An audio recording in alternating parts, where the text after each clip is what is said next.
Hello parents, welcome my channel parents help. My dear parents, आप सभी को प्यार भरा नमस्कार, जय श्री कृष्ण, राधे राधे। डियर पेरेंट्स, जब हमारा एक नन्हा मुन्ना बच्चा हमारे पास आ जाता है तो हम उसके माइलस्टोन कंप्लीट करने में लगे रहते हैं कि कब से हमारे बच्चे के दांत निकलेंगे, कब हमारा बच्चा क्रॉलिंग करना सीखेगा, कब हमारा बच्चा बैठना सीखेगा। और सबसे बड़ा जो अचीवमेंट होता है, सबसे बड़ा जो माइलस्टोन अचीवमेंट होता है वो होता है जब हमारा बच्चा चलने लग जाता है। और जब हम बीइंग पेरेंट अपने बच्चे को चलते हुए देखते हैं तो हमारी खुशी का ठिकाना नहीं रहता, जिसमें जो सबसे पहला माइलस्टोन होता है बच्चे का बैठना। जी हाँ, हर पेरेंट्स यही जानना चाहते हैं और कन्फ्यूजन हमें बनी रहती है कि कब से हम अपने बच्चे को बैठाना सिखाएं, कौन से महीने से हम बैठाना सिखाएं। तो देखिए, मैं यहाँ पे आपको बताना चाहती हूँ कि देखिए, हर बच्चे की बॉडी अलग अलग होती है।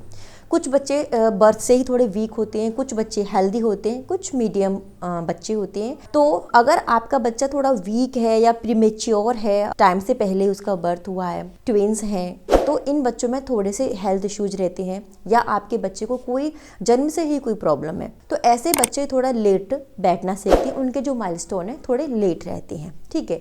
लेकिन आपका बच्चा अच्छा वेट का हुआ है, टाइमली बॉर्न है, कोई प्रॉब्लम नहीं है, कोई हेल्थ इश्यूज नहीं है, तो आपका बच्चा आराम से 5वें 6वें महीने में बैठने लग सकता है। कुछ बच्चे सेल्फ ही, मतलब वो इतने एक्टिव होते हैं, इतने स्ट्रांग होते हैं कि वो 4-5वें महीने में आराम से बैठने लग जाते हैं। जो मैं बताना चाहूँगी, जो हेल्दी बच्चे होते हैं उनको कोई इशू नहीं है, तो वो 5वें 6वें महीने के बीच में आराम से बैठना सीख सकते हैं। वहाँ पर आपको थोड़े से एफर्ट डालने पड़ेंगे कि आपका बच्चा अब बैठने की पोजीशन में आ गया है, 5वें 6वें महीने में रनिंग में है, तो आप क्या क्या स्टेप फॉलो कर सकते हैं, वो मैजिक ट्रिक मैं आपको बताने वाली हूँ कि जो ये आप फॉलो करोगे तो उससे आपका बच्चा बड़े आराम से बैठना सीख जाएगा। देखिए, जब हम वर्किंग होते हैं, हम मदर हैं, आज के टाइम में हर कोई वर्किंग है, चाहे वो मदर है चाहे वो फादर है, दोनों ही पेरेंट हैं, वर्किंग है। ऐसी सिचुएशन में हम कैसे टाइमली अपने बच्चे की माइलस्टोन को कंप्लीट कराएं, ठीक है। वैसे तो बच्चे जो खुद से सीखते हैं, लेकिन वहाँ पेरेंट्स को भी थोड़े से एफर्ट्स डालने पड़ते हैं। तो सबसे पहले, अगर आप वर्किंग हैं तो आपको ध्यान रखना है कि अगर आपका बच्चा 5वें या 6वें महीने में चल रहा है तो मतलब आप उसके जो बैठाने वाला जो माइलस्टोन है वो स्टार्ट होगा, ठीक है। उसमें आपको सबसे पहले क्या करना है कि सबसे पहले देखिए, बच्चे का जो टमी टाइम है, जो नंबर 1 जो पॉइंट है वो है, हम बताएंगे टमी टाइम। आप अपने बच्चे को कम से कम 15 मिनट का टमी टाइम आप अपने बच्चे को दीजिए एक बार में, ठीक है। और आप ये दिन में कम से कम 4-5 बार करवाइए अपने बच्चे के साथ।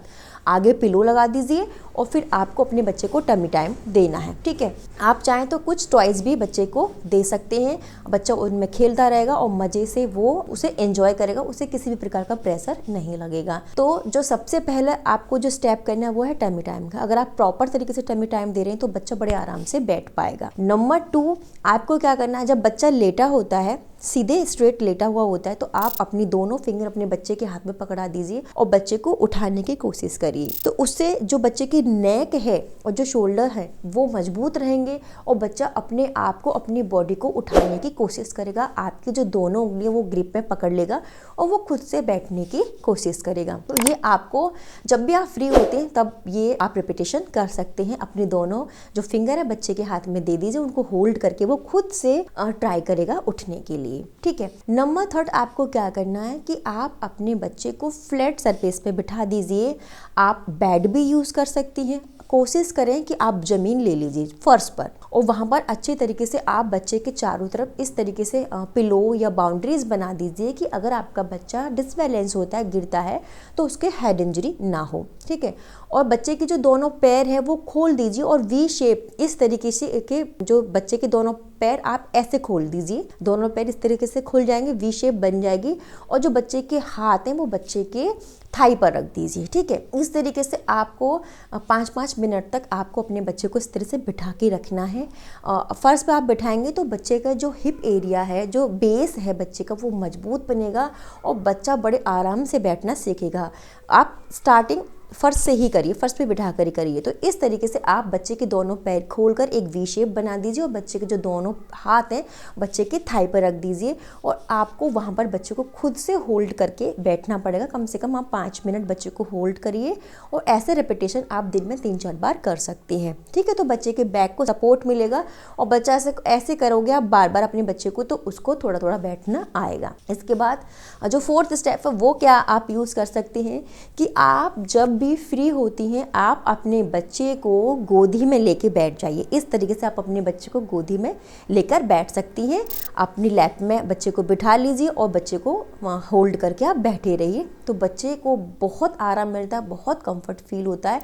उससे बच्चे की नेक है, बच्चे की बैकबोन है और बच्चे का जो बेस है वो स्ट्रॉन्ग होता है और बच्चा बैठना सीखता है। तो ये भी कर सकती हैं। इसके साथ आप अपने बच्चे को बेड पर बिठा दीजिए, बिल्कुल पीछे से सपोर्ट दीजिए पीछे से, और बच्चों के सराउंडिंग में आप बाउंड्री लगा दीजिए, आप पिलो लगा दीजिए चारों तरफ, और बच्चे को थोड़ी थोड़ी देर आप बैठने दीजिए, 5-5 मिनट आप बच्चे को बैठने दीजिए। ये रिपीटेशन आप कम से कम 5-6 बार कर सकते हैं। जितनी बार आपको टाइम मिलता है उतनी बार आप अपने बच्चे को इस तरीके से बेड पर बिठा सकती हैं। सामने आप टॉयज डाल दीजिए तो बच्चा उसमें बिजी रहेगा और ऐसे धीरे धीरे करके वो बैठना सीख जाएगा। सेम आपके घर में सोफ़ा है तो आप सोफ़े में भी आप अपने बच्चे को बिठा सकती हैं और वहाँ पर भी आप इस तरह से पिलोज़ की बाउंड्री बना दीजिए, तो वहाँ पर भी बच्चा आराम से बैठना सीख जाता है। तो इस तरीके से आप बच्चे को आराम से धीरे धीरे करके बैठना सीख जाते हैं। हार्डली 15-20 डेज़ में बच्चा प्रॉपर तरीके से खुद से बैठने लग जाता है। तो इस तरीके से आप अपने बच्चे को बैठाने की ट्रेनिंग दे सकती हैं और बच्चा बड़े आराम से बैठने लग जाएगा। ठीक है, तो माय डियर मॉमीज़, इस तरीके से आप बिठाइए। बिठाते समय आप खुद रहिए, चारों तरफ बाउंड्रीज़ बना दीजिए जिससे बच्चे को इंजरी ना हो। ये बहुत ही इजी मेथड है, इनमें बच्चा बैठना सीख जाता है। साथ ही साथ आपको बहुत सारे जो वेबसाइट्स हैं वहाँ पर बहुत सारे आपको इस तरीके से सोफ़ा, बच्चे के जो सोफ़ा होते हैं, सिटिंग सोफ़ा होते हैं, वो आपको मिल जाएंगे। आप वो भी परचेज़ कर सकते हैं, उन पर भी आप अपने बच्चे को बिठा सकते हैं। बड़े कंफर्टेबल होते हैं, आगे से भी बैरियर होते हैं, प्रोटेक्शन होती है, जिससे बच्चा ग्रिप करके आराम से बैठा रहता है और बच्चे को बैठना आ जाता है। तो वो भी आप परचेस कर सकती हैं। तो बहुत सारे इस तरह से हमारे पास सपोर्ट्स हैं। हमारी बच्चे को बिठाने के बहुत सारे आपको ऐसे एक्सेसरीज़ मिल जाएंगी जिनके थ्रू आप अपने बच्चे को बिठा सकती हैं। तो माय डियर मॉमीज़, अगर आपका बच्चा भी 5वें या 6वें महीने में चल रहा है तो ये वीडियो आपको बहुत हेल्पफुल रहेगी। तो my dear parents, I hope ये वीडियो आपको अच्छी लगी हो, तो प्लीज़ इस वीडियो को जितना हो सकता है लाइक शेयर करिएगा। मैं ऐसे ही वीडियोस आपके लिए लेकर आती रहूँगी। धन्यवाद। तो अगर आपने बैड क्वालिटी का तकिया यूज़ कर लिया तो उससे बच्चे को बहुत सारी प्रॉब्लम हो जाएंगी। यदि हार्ड तकिया है तो उसका सर पीछे से दब सकता है, पिचक सकता है, या एक साइड से दब जाएगा या दूसरी साइड से दब जाएगा। इस तरीके की प्रॉब्लम आपको हो सकती है। तो बस यही बात आपको